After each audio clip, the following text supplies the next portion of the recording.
안녕하세요. 여러분의 사연 담긴 여러 이야기들을 들려드리고 있는 인생 수필관입니다.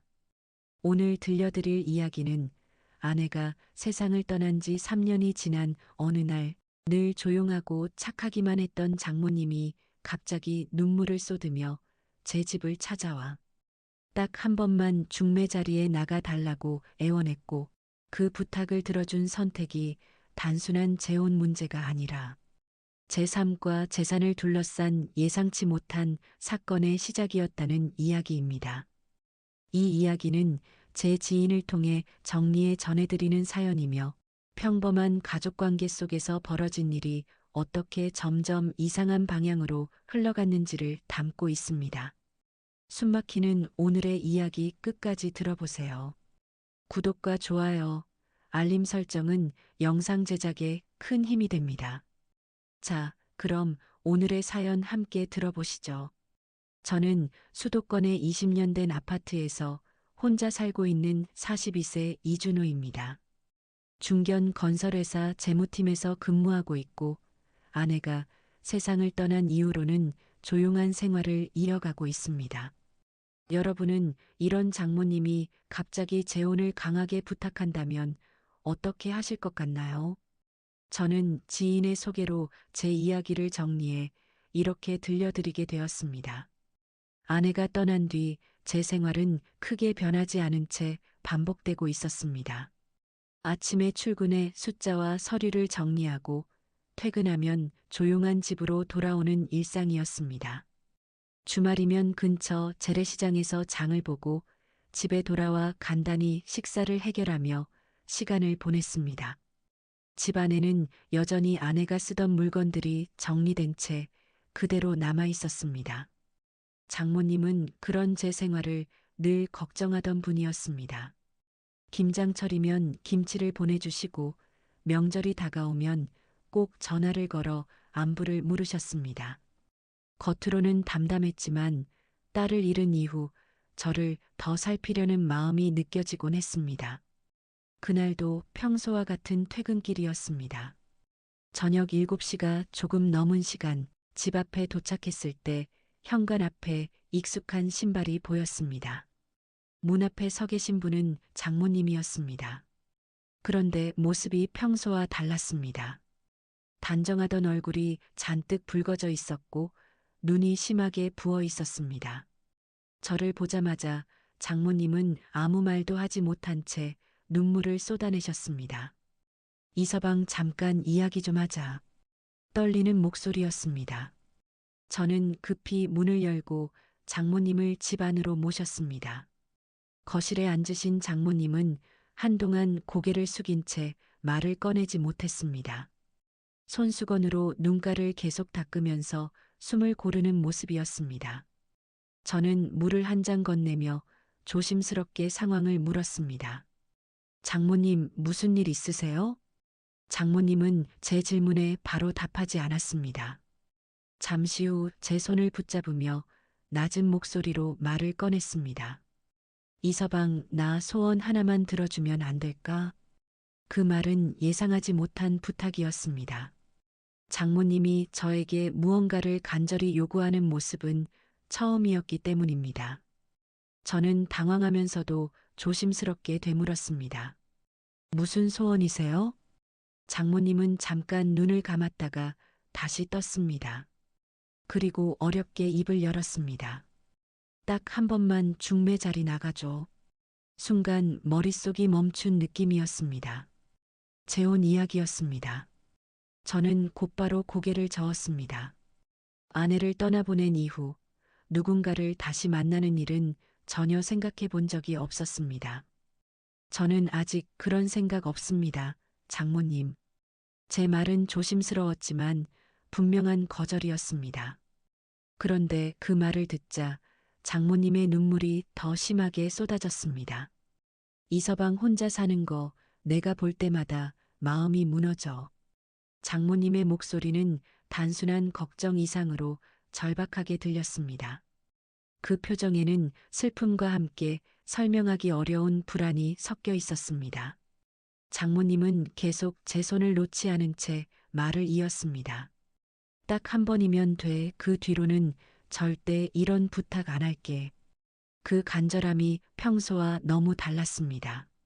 늘 조용하고 배려 깊던 분이 이렇게까지 무너진 모습은 처음이었습니다. 저는 장모님의 얼굴을 다시 자세히 바라봤습니다. 단순히 사위를 걱정하는 표정이 아니라 무언가를 숨기고 있는 사람의 얼굴처럼 보였습니다. 거실에는 시계 소리만 조용히 울리고 있었습니다. 그 정적 속에서 묘한 불안감이 스며들기 시작했습니다. 왜 이렇게까지 재혼을 부탁하시는 걸까? 그저 외로움 때문이라고 하기에는 눈빛이 너무 절박했습니다. 잠시 고민 끝에 저는 깊게 숨을 내쉬었습니다. 딱 한 번만 나가겠습니다. 그 말을 듣는 순간 장모님의 어깨가 눈에 띄게 내려앉았습니다. 안도한 표정이 스쳐 지나갔지만 동시에 복잡한 감정이 남아있는 모습이었습니다.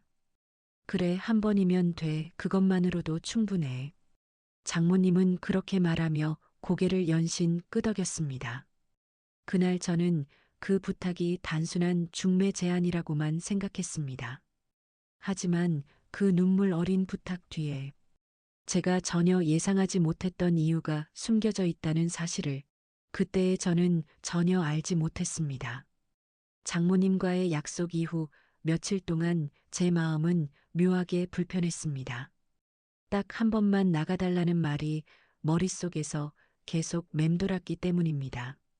평소라면 재혼 이야기를 그렇게까지 강하게 꺼내실 분이 아니었습니다.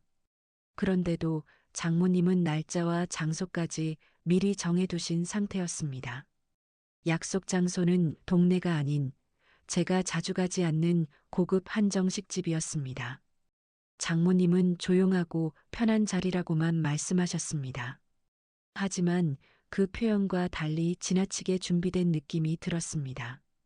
약속 당일 저는 평소보다 조금 이른 시간에 퇴근했습니다. 회사에서도 일에 집중이 잘 되지 않았습니다. 재혼이라는 단어 자체보다 장모님의 눈물이 더 마음에 걸렸기 때문입니다. 식당 앞에 도착했을 때 장모님은 이미 와 계셨습니다. 그런데 평소보다 단정하게 차려입은 모습이었습니다. 검정색 정장 재킷에 단정한 머리까지 마치 중요한 자리에 나온 사람처럼 보였습니다. 이서방 와줘서 고맙다. 장모님의 목소리는 여전히 조심스러웠습니다. 저는 가볍게 고개를 숙이며 인사를 했습니다. 한 번만이라고 약속드렸으니까요. 장모님은 제 말을 듣고 억지로 미소를 지으셨습니다. 하지만 눈빛은 여전히 긴장한 상태였습니다. 식당 안으로 들어가자 이미 예약된 방으로 안내되었습니다. 문을 열고 들어가는 순간 한 여성이 먼저 자리에서 일어났습니다. 30대 후반쯤으로 보이는 단정한 인상의 여성이었습니다.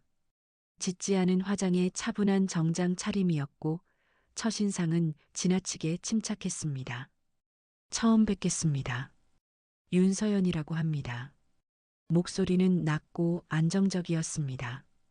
저는 가볍게 인사를 건넸습니다. 이준호입니다. 그녀는 앉기 전 저를 한번 천천히 살펴보는 듯한 시선을 보였습니다. 그 시선이 짧았지만 묘하게 신경에 걸렸습니다. 자리에 앉은 뒤에도 분위기는 쉽게 풀리지 않았습니다. 보통 중매 자리라면 어색한 웃음이나 형식적인 대화가 이어지기 마련입니다. 하지만 이 자리는 처음부터 조용하고 정돈된 분위기였습니다. 잠시 후 서연 씨가 먼저 말을 꺼냈습니다. 재무팀에서 근무하신다고 들었습니다. 그 말에 저는 잠깐 멈칫했습니다. 제가 직장에서 맡고 있는 부서까지 정확히 알고 있었기 때문입니다. 장모님께 들으신 건가요? 제가 묻자 그녀는 고개를 살짝 끄덕였습니다.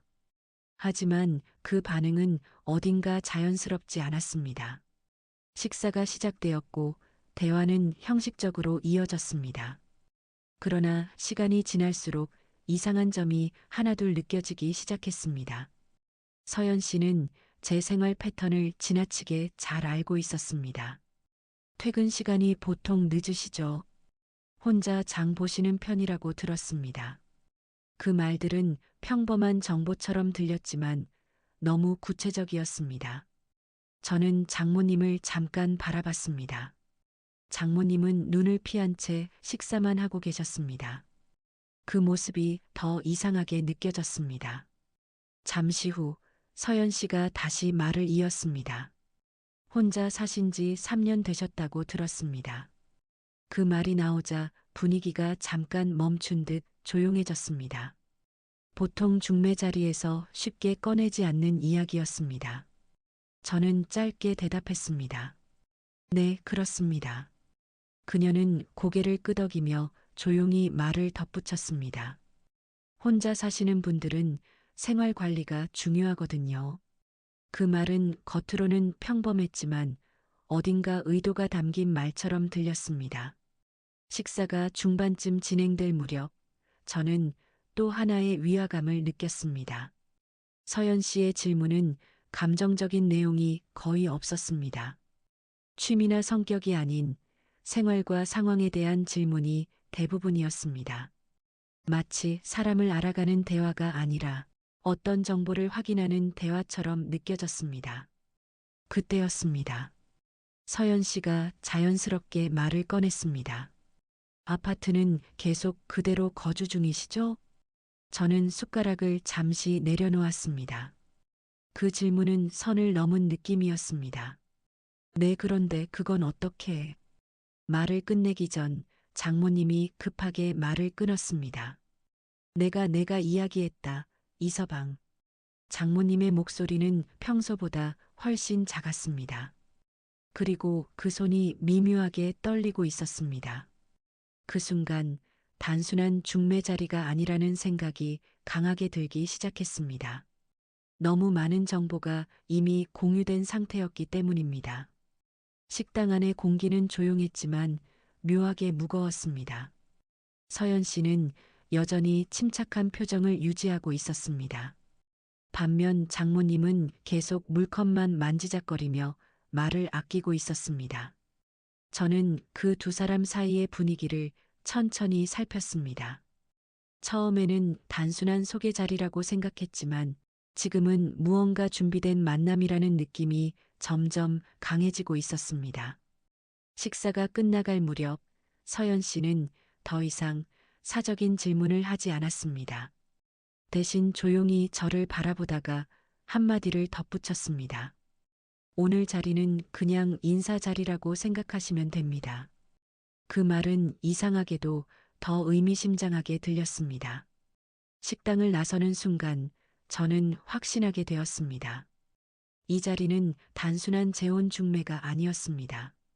장모님의 눈물과 이 여성의 태도, 그리고 지나치게 정확한 정보들까지 모든 것이 자연스럽지 않았습니다. 그리고 그때부터 장모님이 왜 그렇게까지 절박하게 이 자리를 만들었는지에 대한 의문이 제 마음속에서 점점 커지기 시작했습니다. 식당을 나와 건물 밖으로 나오자 공기가 유난히 차갑게 느껴졌습니다. 저는 잠시 걸음을 멈추고 두 사람을 번갈아 바라봤습니다. 평범한 중매 자리였다면 어색한 웃음이나 다음 약속 이야기가 나와야 했습니다. 하지만 그날은 이상하게도 세 사람 모두 말이 없었습니다. 장모님은 제 눈을 제대로 마주치지 못했습니다.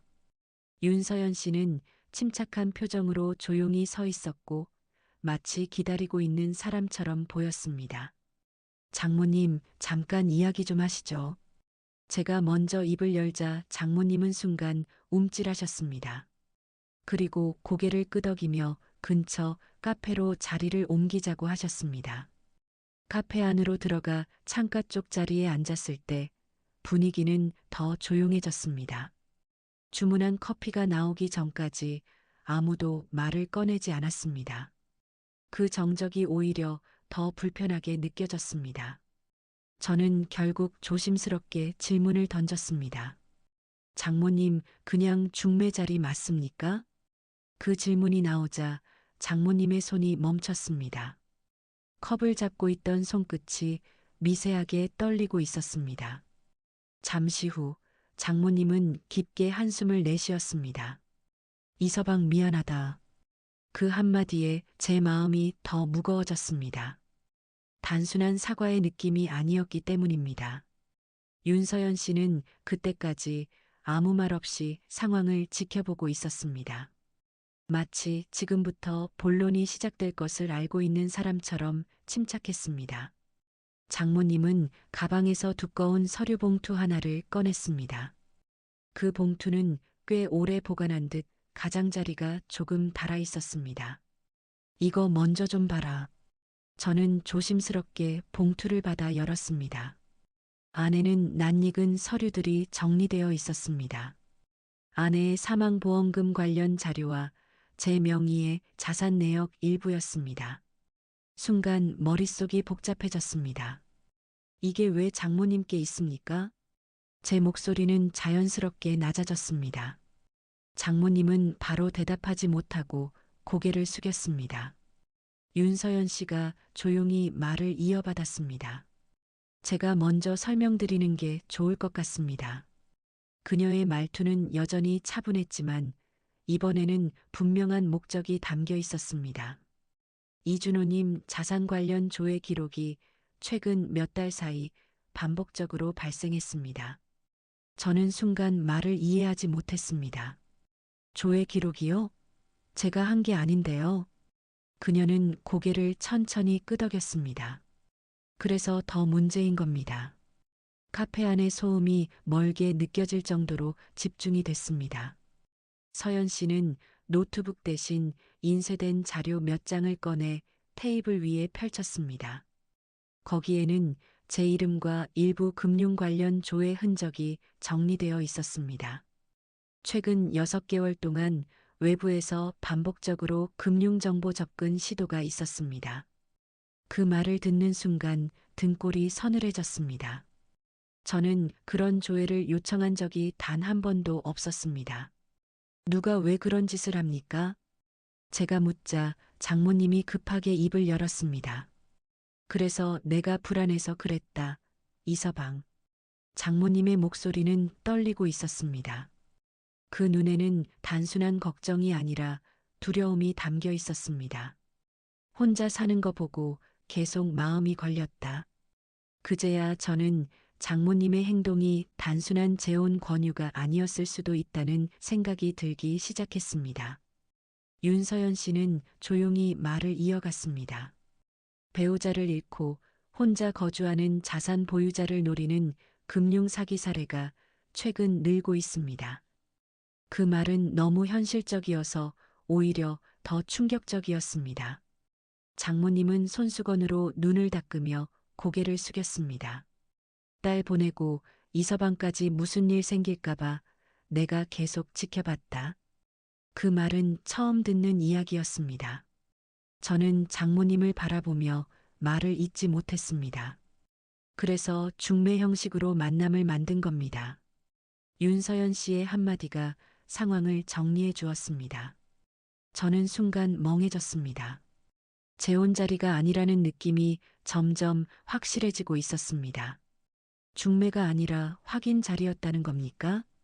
제가 묻자 서연 씨는 고개를 끄덕였습니다. 경계심을 낮추기 위한 가장 자연스러운 방식이었기 때문입니다. 그 말은 논리적으로는 이해가 갔지만 감정적으로는 쉽게 받아들여지지 않았습니다. 장모님은 그제야 저를 똑바로 바라봤습니다. 이서방 내가 괜히 울면서 부탁한 게 아니다. 그 눈빛에는 깊은 죄책감이 담겨 있었습니다. 카페 창밖으로 사람들이 바쁘게 지나가고 있었지만 제 시간만 멈춘 것처럼 느껴졌습니다. 재혼 중매라고 생각했던 자리가 사실은 제 상황을 확인하고 보호하기 위한 계획이었다는 사실이 천천히 머릿속에서 정리되기 시작했습니다. 그리고 그 순간 장모님의 눈물과 지나치게 절박했던 부탁의 이유가 단순한 외로움이 아니었을지도 모른다는 생각이 처음으로 분명하게 떠오르기 시작했습니다. 카페에서 나온 뒤에도 제 머릿속은 쉽게 정리가 되지 않았습니다. 단순한 중매 자리라고 생각했던 만남이 제 자산과 관련된 이야기로 이어졌다는 사실이 낯설게 느껴졌습니다. 평소 숫자와 자료를 다루는 일을 하다 보니 근거 없는 이야기는 쉽게 믿지 않는 편입니다. 그런데 그날 보여준 서류와 장모님의 표정은 가볍게 넘길 수 있는 분위기가 아니었습니다. 집으로 돌아오는 길 내내 장모님의 말이 계속 떠올랐습니다. 계속 마음이 불안했다는 그 한마디가 유난히 오래 남았습니다. 단순한 걱정이라기엔 준비된 느낌이 너무 강했기 때문입니다.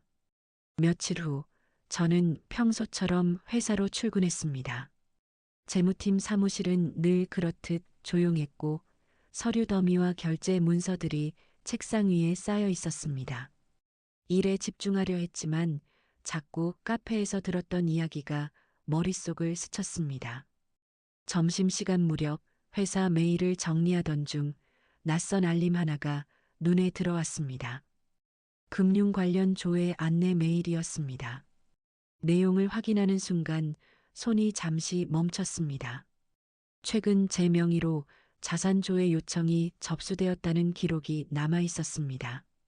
저는 그런 요청을 한 기억이 없었습니다. 이상하네. 저도 모르게 혼잣말이 나왔습니다.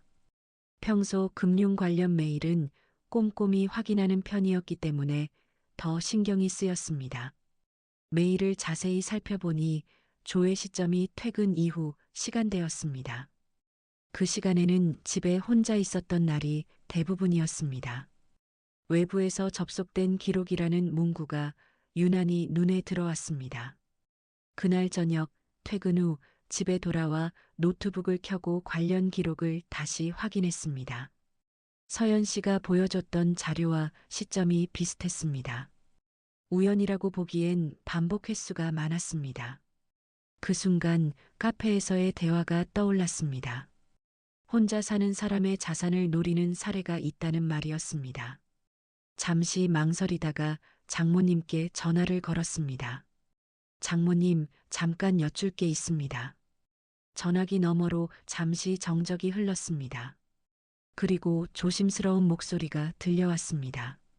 무슨 일 있니, 이서방? 저는 메일 내용을 간단히 설명했습니다.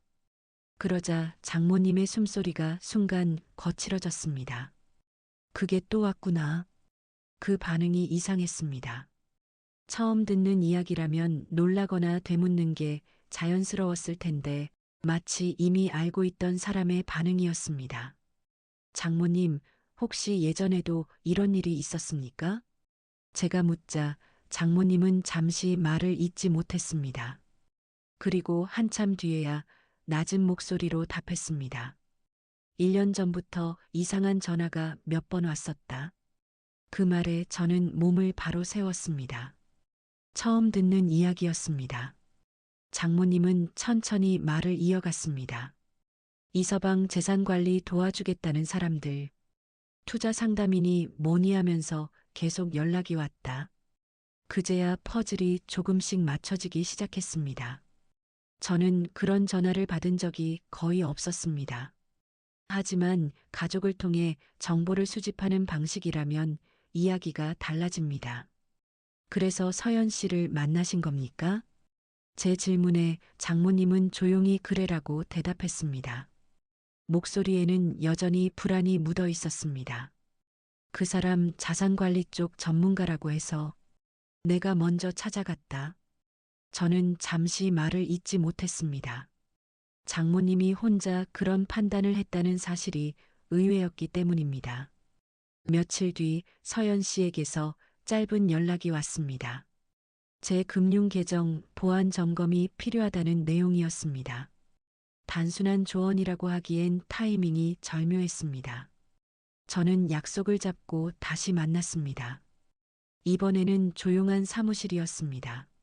정돈된 공간과 깔끔한 서류 정리가 눈에 들어왔습니다. 서연 씨는 준비된 자료를 테이블 위에 놓았습니다. 최근 조회 기록이 3번 더 발생했습니다. 그 말에 등골이 서늘해졌습니다. 저는 아무 행동도 하지 않았기 때문입니다. 외부에서 접근 흔적이 있다는 겁니까? 제가 묻자 그녀는 고개를 끄덕였습니다. 가능성이 높습니다. 특히 단독 거주자 정보가 외부로 흘러간 경우 이런 패턴이 자주 나타납니다. 그 설명은 감정이 아니라 분석에 가까웠습니다. 그래서 더 현실적으로 느껴졌습니다. 서연 씨는 차분하게 말을 덧붙였습니다. 중매 형식으로 만남을 제안한 것도 이준호님의 경계심을 낮추기 위한 장모님의 선택이었습니다. 그 말을 듣는 순간 가슴이 묘하게 무거워졌습니다. 저는 그저 과한 걱정이라고 생각했었습니다. 그날 밤 집으로 돌아와 거실에 앉아 한참을 생각했습니다.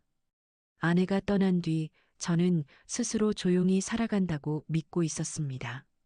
하지만 누군가는 제 상황을 지켜보고 있었을지도 모른다는 생각이 들었습니다. 장모님의 눈물, 수상한 조회 기록, 그리고 준비된 만남까지 이 모든 일이 우연이라고 보기엔 점점 연결되는 느낌이 강해지고 있었습니다. 그리고 처음으로 장모님이 중매를 그렇게까지 강하게 부탁했던 이유가 단순한 외로움이 아니라 다른 불안에서 시작된 것일지도 모른다는 생각이 제 마음속에서 점점 커지기 시작했습니다. 그날 이후 제 일상은 겉으로는 그대로였지만 마음속 분위기는 완전히 달라졌습니다. 출근을 하고 서류를 정리하며 숫자를 맞추고 있었지만 집중력이 예전 같지 않았습니다. 메일 알림 하나, 문자 한 통에도 괜히 신경이 곤두섰습니다. 혼자 사는 생활이 갑자기 낯설게 느껴지기 시작했습니다. 며칠 뒤 회사에서 퇴근 준비를 하던 중 낯선 번호로 전화가 걸려왔습니다. 보통 모르는 번호는 잘 받지 않는 편이었지만 그날은 이상하게 손이 먼저 움직였습니다. 이준호님 맞으시죠? 차분한 남성의 목소리였습니다. 저는 짧게 대답했습니다. 네, 맞습니다. 잠시 정적이 흐른 뒤 상대가 말을 이었습니다. 자산관리 관련 상담을 드리고 싶어서 연락드렸습니다. 그 말이 나오는 순간 온몸이 굳는 느낌이 들었습니다. 제가 상담을 신청한 적은 단 한 번도 없었기 때문입니다. 상담 신청한 적 없습니다. 제 목소리는 자연스럽게 단호해졌습니다. 상대는 잠깐 웃는 듯한 숨소리를 냈습니다. 최근 자산 변동 가능성이 높으신 분들은 미리 관리하시는 게 좋습니다. 그 말은 지나치게 구체적이었습니다. 단순한 홍보 전화라기엔 제 상황을 전제로 한 말이었기 때문입니다. 저는 바로 전화를 끊었습니다. 그리고 한동안 휴대폰 화면만 바라봤습니다. 머릿속에는 서연 씨의 말이 떠올랐습니다. 단독 거주자, 자산 보유자, 반복 조회 기록. 퇴근 후 집으로 돌아오는 길, 주변이 평소보다 더 조용하게 느껴졌습니다. 아파트 복도에 들어섰을 때 묘한 시선이 느껴지는 기분까지 들었습니다. 평소 같으면 신경 쓰지 않았을 작은 소리도 크게 들렸습니다. 현관문을 열고 집 안에 들어왔을 때 가장 먼저 한 행동은 서류 보관함을 확인하는 일이었습니다. 중요한 금융 서류와 보험 관련 자료는 그대로 있었습니다. 겉으로는 아무 변화가 없었습니다. 하지만 이상한 점은 따로 있었습니다. 우편함에 평소 보지 못한 금융 안내 책자가 꽂혀 있었습니다. 주소와 이름이 정확히 적혀 있었고 자산관리 관련 내용이 강조되어 있었습니다. 그 순간 등골이 서늘해졌습니다. 제가 따로 신청한 적 없는 자료였기 때문입니다. 저는 곧바로 장모님께 전화를 걸었습니다.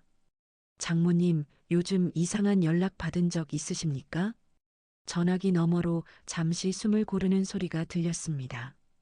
또 연락 왔니? 이서방. 그 말투는 이미 예상하고 있었다는 느낌이었습니다. 저는 낮은 목소리로 상황을 설명했습니다. 잠시 후 장모님의 목소리가 떨리며 이어졌습니다. 그래서 내가 불안해서 그랬다. 요즘 이상한 사람들이 자꾸 정보를 물어봤다. 저는 말을 잇지 못했습니다. 장모님은 그동안 혼자 이런 상황을 감당하고 있었던 것이었습니다. 그날 밤 윤서연 씨에게서 메시지가 도착했습니다. 추가 접근 시도가 확인되었습니다. 보안 점검이 필요합니다.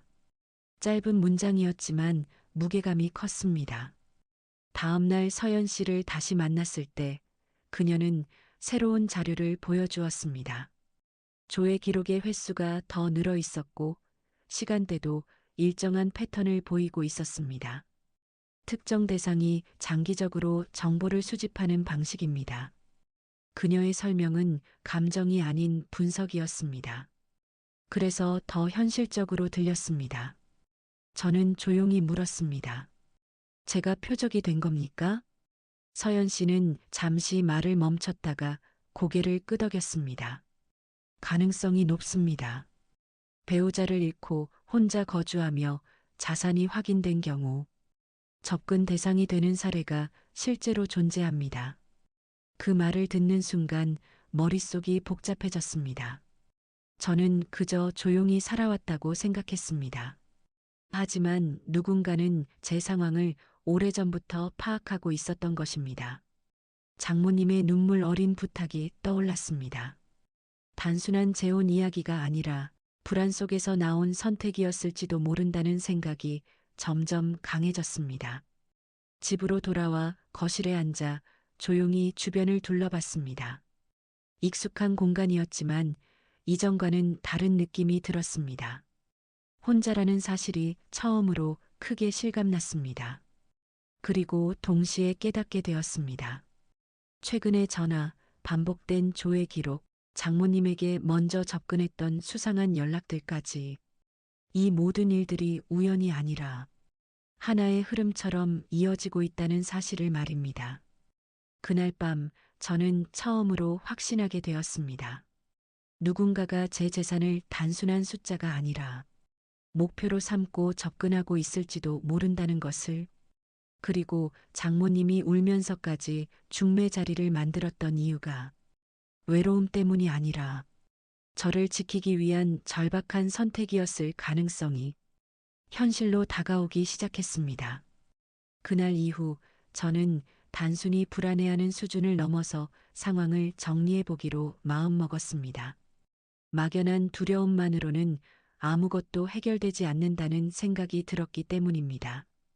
재무일을 오래 해온 만큼 기록과 흐름을 차분히 확인하는 것이 먼저라고 판단했습니다.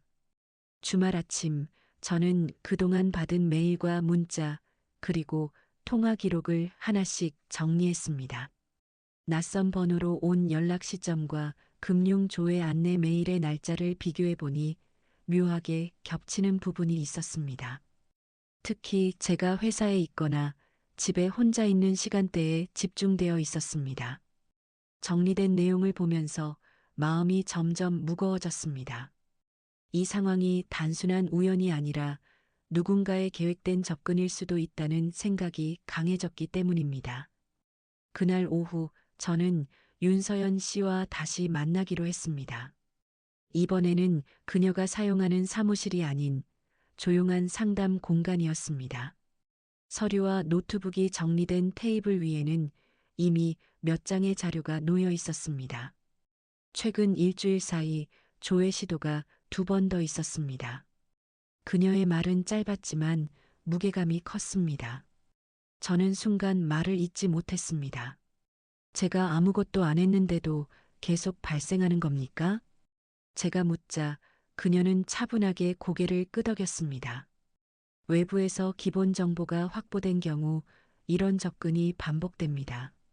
그 설명은 감정이 아닌 구조적인 분석이었습니다. 그래서 더 현실적으로 느껴졌습니다. 저는 잠시 망설이다가 가장 궁금했던 질문을 꺼냈습니다. 서연 씨, 솔직히 말씀해 주십시오. 장모님은 언제부터 이 상황을 알고 계셨습니까? 그녀는 잠시 시선을 내리더니 조용히 답했습니다. 약 1년 전부터입니다. 그 말을 듣는 순간 가슴이 내려앉는 느낌이 들었습니다. 저는 전혀 모르고 평범하게 생활하고 있었는데 장모님은 그 긴 시간 동안 혼자 불안을 안고 있었다는 뜻이었기 때문입니다. 그날 저녁 저는 직접 장모님 댁을 찾아갔습니다. 낡은 주택 골목은 예전과 다름없이 조용했습니다. 현관문을 열어주신 장모님의 얼굴은 이전보다 더 수척해 보였습니다. 이서방 갑자기 웬일이냐? 저는 거실에 앉자마자 조용히 말을 꺼냈습니다. 장모님, 1년 전부터 알고 계셨습니까? 그 질문이 나오자 장모님의 손이 멈췄습니다. 잠시 고개를 숙인 채 아무 말도 하지 않으셨습니다. 그리고 한참 뒤 떨리는 목소리로 입을 열었습니다. 그래, 처음에는 그냥 광고 전화인 줄 알았다. 장모님의 말은 천천히 이어졌습니다. 처음에는 투자 상담과 자산 관리 제안 전화가 반복적으로 왔고 점점 구체적인 질문으로 바뀌었다고 했습니다. 이서방 혼자 사냐? 재산은 누가 관리하냐? 그런 걸 자꾸 물어봤다. 그 말을 듣는 순간 등골이 서늘해졌습니다. 가족을 통해 정보를 확인하려 했던 정황이 분명해졌기 때문입니다. 장모님은 손수건으로 눈을 닦으며 말을 이어갔습니다. 딸 보내고 나서 이서방까지 무슨 일 생길까봐 밤마다 잠이 안 왔다. 그 목소리에는 깊은 두려움이 담겨 있었습니다. 단순한 걱정이 아니라 오래 쌓인 불안이었습니다. 그래서 서연 씨를 찾아가신 겁니까? 제가 묻자 장모님은 천천히 고개를 끄덕였습니다. 혼자서는 감당이 안 될 것 같았다. 전문가 도움을 받아야겠다 싶었다. 그제야 모든 흐름이 자연스럽게 연결되기 시작했습니다. 중매 제안, 눈물, 그리고 준비된 만남까지. 그럼 중매 자리는? 제가 말을 꺼내자 장모님이 제 말을 먼저 받았습니다. 경계 안 하게 하려고 그런 거였다. 그 한마디에 저는 아무 말도 할 수 없었습니다. 저를 속이려는 의도가 아니라 보호하려는 선택이었다는 사실이 분명해졌기 때문입니다. 장모님은 고개를 숙인 채 계속 말을 이어갔습니다. 이서방 성격 알잖아. 그냥 만나자고 하면 절대 안 나올 것 같았다. 그 말은 틀린 말이 아니었습니다. 저는 분명 거절했을 가능성이 높았습니다. 그래서 일부러 중매라고 했다. 거실안 공기가 무겁게 가라앉았습니다. 벽에 걸린 오래된 가족 사진이 눈에 들어왔습니다. 아내와 함께 찍었던 사진이었습니다. 장모님은 그 사진을 바라보다가 다시 말을 꺼냈습니다. 딸은 떠났지만 이서방은 아직 내 가족이다. 그 한마디가 가슴 깊이 들어왔습니다. 저는 그동안 혼자라고 생각하며 지내왔습니다. 하지만 누군가는 멀리서 계속 저를 지켜보고 있었던 것입니다. 그날 대화를 마치고 집으로 돌아오는 길, 마음속 불안의 방향이 조금 달라졌습니다. 누군가가 저를 노리고 있을 가능성도 분명 존재했습니다. 하지만 그보다 먼저 깨닫게 된 사실이 있었습니다. 장모님의 눈물은 단순한 감정이 아니라 1년 동안 혼자 감당해온 두려움의 결과였다는 것. 그리고 재혼 중매라는 선택은 억지스러운 간섭이 아니라 저를 자연스럽게 보호하기 위해 만든 계획이었다는 사실을 그날 처음으로 완전히 이해하게 되었습니다. 장모님과의 대화를 마치고 돌아온 그날 밤, 저는 거실에 한참을 앉아 있었습니다. 조용한 집안 공기가 평소보다 무겁게 느껴졌습니다. 이제 상황을 피할 수 없다는 생각이 분명해졌기 때문입니다. 그동안의 정황은 단순한 우연으로 보기 어려웠습니다. 반복된 자산조회 기록, 낯선 상담 전화, 그리고 장모님에게 먼저 접근했던 수상한 연락들까지 누군가가 제 상황을 오래전부터 파악하고 있었다는 흐름이 점점 명확해지고 있었습니다. 다음 날 저는 윤서연 씨에게 먼저 연락을 했습니다. 이 상황 더 미룰 수 없을 것 같습니다. 짧은 통화였지만 그녀의 답은 즉각적이었습니다. 그럼 오늘 바로 점검 절차를 진행하겠습니다. 그날 오후 저는 그녀의 사무실로 다시 향했습니다. 이번에는 분위기가 이전보다 훨씬 긴장되어 있었습니다. 테이블 위에는 새로운 자료와 기록들이 정리되어 있었습니다. 서연 씨는 말없이 몇 장의 문서를 제 앞에 밀어놓았습니다. 최근 외부 조회 시도 출처를 추적한 결과입니다. 저는 조심스럽게 문서를 넘겼습니다. 기록에는 특정 금융 중개업체 이름이 반복적으로 등장하고 있었습니다. 정식 기관이 아니라 민간 투자 자문을 내세운 업체였습니다. 이 업체가 문제라는 겁니까? 제가 묻자 그녀는 고개를 끄덕였습니다. 표적형 접근 패턴과 일치합니다. 그 말은 단순한 추측이 아니라 분석 결과였습니다. 그리고 그 순간 그동안의 불안이 현실로 구체화되는 느낌이 들었습니다. 서연 씨는 차분하게 상황을 설명했습니다. 배우자를 잃고 단독 거주 중이며 보험금과 자산 내역이 일정 수준 이상 공개된 경우 접근 대상이 되는 사례가 실제 존재합니다. 저는 잠시 말을 잇지 못했습니다. 아내의 사망 이후 받은 보험금과 재산 정리가 외부 기록에 남아 있었을 가능성을 떠올렸기 때문입니다. 그럼 처음부터 저를 노린 겁니까? 제가 낮게 묻자 그녀는 잠시 생각한 뒤 답했습니다.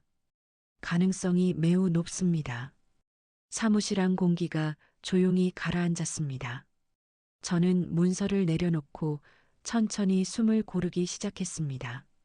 그때 휴대폰이 진동했습니다. 또다시 낯선 번호였습니다. 잠시 망설이다가 이번에는 통화를 받았습니다. 이준호님, 자산 관련 상담 일정 조율 가능하십니까? 같은 유형의 목소리였습니다. 차분하지만 지나치게 익숙한 말투였습니다. 저는 잠시 침묵하다가 짧게 대답했습니다. 제 정보는 어떻게 알았습니까? 전화기 너머에서 잠깐의 정적이 흘렀습니다. 그리고 형식적인 답변이 돌아왔습니다. 공개된 자료 기반으로 안내드리는 겁니다. 그 한마디로 충분했습니다. 제 상황이 이미 외부에 노출된 정보로 활용되고 있다는 뜻이었기 때문입니다.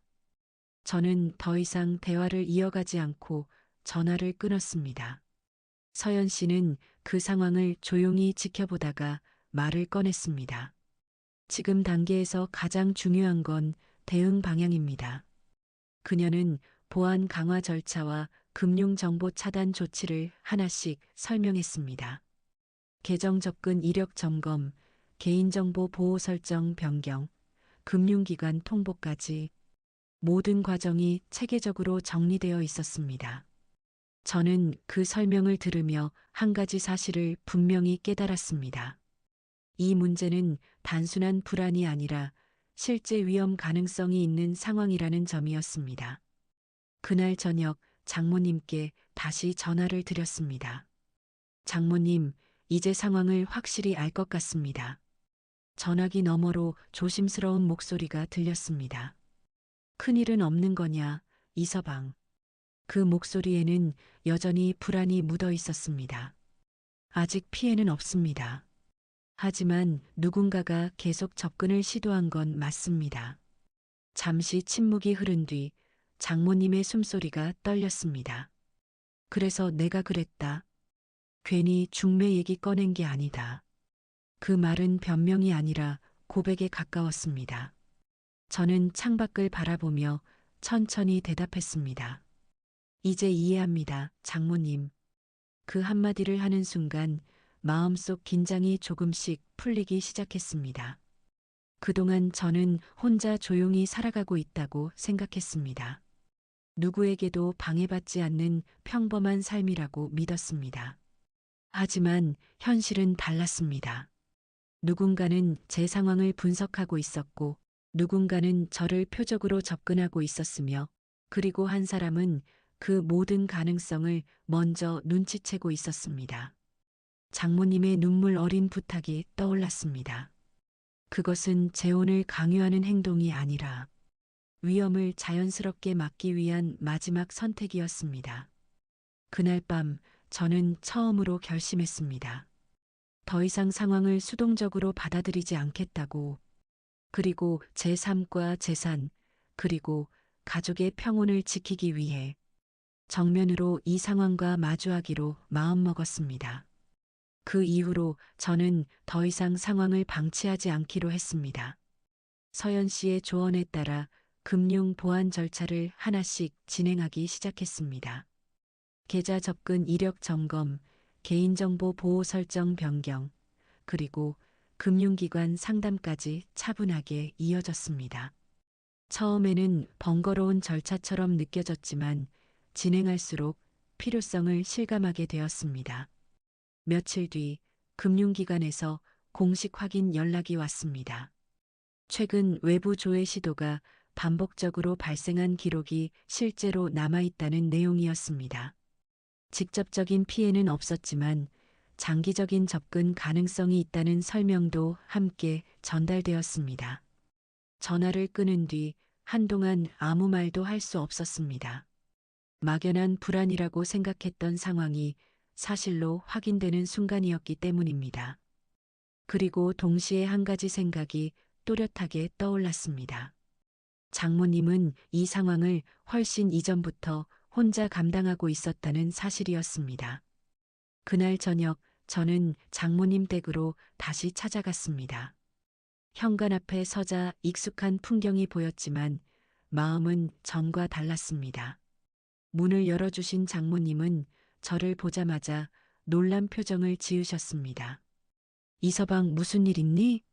저는 거실에 앉아 조용히 말을 꺼냈습니다. 이제 다 정리됐습니다. 접근 시도가 있었던 것도 사실로 확인됐습니다. 그 말을 듣는 순간 장모님의 눈이 크게 흔들렸습니다. 손에 들고 있던 수건이 천천히 내려갔습니다. 잠시 후 장모님은 떨리는 목소리로 물었습니다. 큰일은 없는 거냐? 네, 피해는 없습니다. 미리 막을 수 있었습니다. 그 말을 듣자 장모님의 어깨가 눈에 띄게 내려앉았습니다. 그리고 그 자리에서 조용히 눈물을 흘리기 시작했습니다. 다행이다, 정말 다행이다. 그 눈물은 처음 저희 집에 찾아왔던 날과는 달랐습니다. 그날의 눈물이 불안과 두려움이었다면 지금의 눈물은 안도에 가까운 감정이었습니다. 저는 한동안 아무 말도 하지 않고 앉아 있었습니다. 벽에 걸린 가족 사진이 다시 눈에 들어왔습니다. 아내가 웃고 있는 사진이었습니다. 장모님은 사진을 바라보며 천천히 말을 이어갔습니다. 딸 보내고 나서 이서방 혼자 있는 게 계속 마음에 걸렸다. 그 목소리는 아주 조용했지만 진심이 담겨 있었습니다. 처음엔 그냥 걱정이었다. 근데 이상한 전화가 오고 자꾸 재산 얘기를 꺼내니까 장모님은 말을 멈추고 눈을 감았습니다. 그리고 다시 입을 열었습니다. 이서방까지 무슨 일 생길까봐. 그게 제일 무서웠다. 그 한마디에 가슴이 묵직해졌습니다. 저는 그동안 혼자라고 생각하며 살아왔습니다. 누구에게도 의지하지 않고 조용히 버텨왔다고 믿었습니다. 하지만 사실은 아니었습니다. 멀리서 계속 저를 걱정하고 지켜보는 사람이 있었습니다. 그래서 중매라고 한 겁니까? 제가 조용히 묻자 장모님은 고개를 숙인 채 답했습니다. 그렇게라도 해야 이서방이 자연스럽게 만날 것 같았다. 그 말은 변명이 아니라 선택의 이유였습니다. 억지로 끌어들이려는 의도가 아니라 경계심을 낮추기 위한 방법이었던 것입니다. 저는 잠시 숨을 고른 뒤 천천히 말했습니다. 이제 이해합니다, 장모님. 그 말을 하는 순간 마음속에 남아있던 오해가 조금씩 사라지는 느낌이 들었습니다. 그날 이후 제 생활은 조금 달라졌습니다. 보안 설정을 강화하고 낯선 연락은 즉시 차단하는 습관이 생겼습니다. 혼자라는 이유로 무방비 상태로 지내왔던 과거를 돌아보게 되었습니다. 그리고 무엇보다 달라진 점이 하나 있었습니다. 장모님과의 관계였습니다. 이전에는 서로 조심스럽게 안부만 주고받는 사이였다면 이제는 가끔 함께 식사를 하고 이야기를 나누는 시간이 자연스러워졌습니다. 어느 날 장모님이 조용히 말씀하셨습니다. 이서방, 이제는 혼자가 아니다. 그 짧은 말이 이상하게 오래 남았습니다. 집으로 돌아와 거실에 앉아 조용히 주변을 둘러봤습니다. 여전히 같은 집, 같은 공간이었습니다. 하지만 마음의 분위기는 이전과 달랐습니다. 재혼중매라고 생각했던 그 만남은 결국 새로운 인연을 만들기 위한 자리가 아니었습니다. 제 삶을 지키기 위한 장모님의 마지막 선택이었습니다. 아내를 떠나보낸 뒤 저는 혼자 남겨졌다고 생각했습니다. 하지만 시간이 지나서야 깨닫게 되었습니다. 가족이라는 관계는 곁에 항상 말없이 서 있는 사람의 마음으로 이어진다는 것을, 그리고 그날 장모님의 눈물 어린 부탁은 간섭이 아니라 보호였고 강요가 아니라 가족으로서의 마지막 책임이었습니다. 그 사실을 깨달은 이후 저의 조용했던 삶은 예전과 같으면서도